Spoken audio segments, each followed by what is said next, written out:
New forms may at first provoke resistance, but if they carry true vitality, they eventually become friends.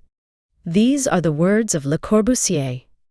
Often called the father of modern architecture and a key figure in establishing the apartment as a modern living form, Le Corbusier occupies a pioneering position in both modern architecture and art.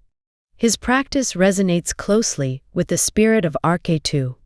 Born Charles-Édouard Jeanneret in Switzerland, he spent much of his career working in France.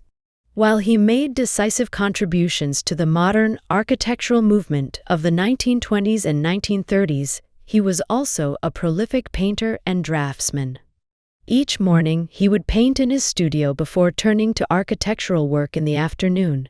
For him, painting was not separate from architecture, it was the most fundamental point of departure, a space for thought that informed everything that followed.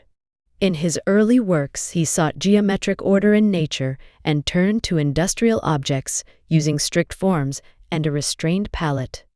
After 1928, however, he absorbed influences from surrealism and began to explore subjects such as the female nude and mythic elements drawn from nature, bones, shells, and rocks.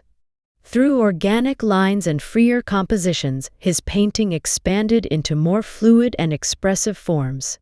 The three works presented in this section reveal the intimate world of Le Corbusier the painter, deeply fascinated by the organic curves of the human body and the natural world. Femme and buste derriere, une nature morte, un gueridon, devant, un paysage de mer. Deux femmes étendues à la tête de lit and Biche le Corne Femme musicienne couple were created in 1932, 1950, and 1952, respectively. The first two belong to what is often called the second phase of his painting, sometimes referred to as his so-called Femmes period. During a journey to Algeria in 1931, the vivid landscapes and the vitality of the women he encountered left a lasting impression. These experiences blossomed into rich color and rhythmic lines across his canvases, reflecting a renewed sense of joy discovered in everyday life.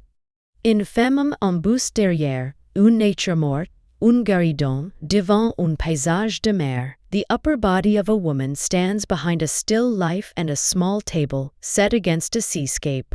Some scholars suggest that the curved forms seen in works from this period may have been inspired by the shapes of Algerian doorways. Deux femmes étendues à la tête de lit presents two reclining female figures near the head of a bed, rendered with sensual curves and vibrant color. From 1934 onward, as he began designing wallpapers and experimenting with color, he developed a collage technique using cut pieces of colored paper. Traces of that approach can be felt here, offering insight into his distinctive method of constructing form.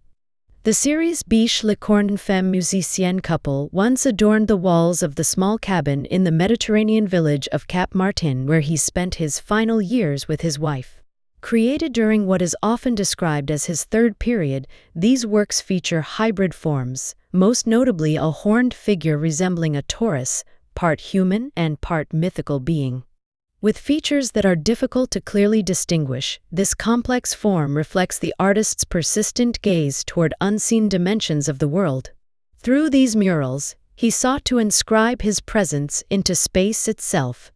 If you take time to look closely at these unfamiliar curves and colors, born from the hands of a pioneering architect and solitary painter, they may at first feel strange.